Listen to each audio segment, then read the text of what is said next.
Harmonie avec la nature et développement durable, c'est sous ce thème évocateur que la République du Congo a célébré la Journée internationale de la diversité biologique, 33 ans après son adoption en marge de l'historique du sommet de la Terre de Rio.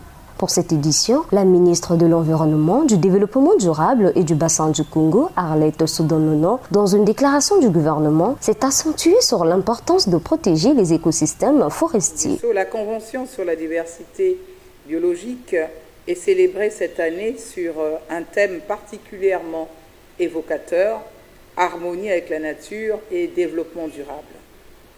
Un thème qui nous rappelle à quel point la biodiversité constitue le socle même de la vie terrestre, englobant tous les règnes du vivant, des micro-organismes à l'espèce humaine, à quel point aussi le déclin de la biodiversité constatée dans toutes les régions du monde, y compris la nôtre, est bien l'une des composantes centrales des autres crises susceptibles d'affecter notre développement. Nous devons être lucides, c'est par cet appel que la ministre de l'Environnement, du Développement durable et du Bassin du Congo a fait part de l'impact de la crise climatique sur la biodiversité.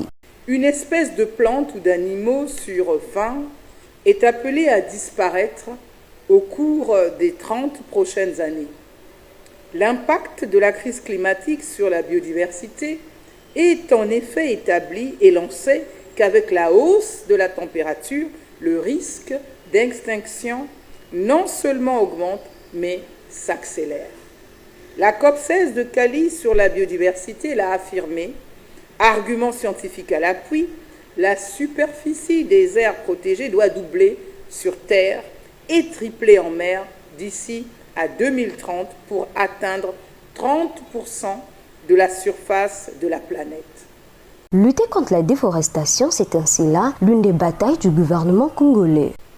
Sous l'impulsion du président Denis Sassou Nguesso, chef de l'État et premier écologiste du bassin du Congo, notre pays et son gouvernement n'ont pas attendu les rapports catastrophistes sur la perte du vivant pour agir et réagir.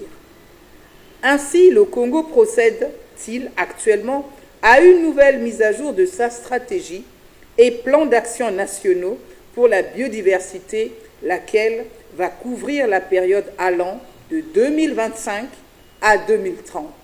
Cette journée a été un appel à tout citoyen à revoir sa synergie avec la nature tout en mettant en œuvre des stratégies de développement durable comme l'agriculture écologique. Car pour assurer un environnement sain à les générations futures, il est primordial de valoriser chaque forme de vie que la nature nous octroie.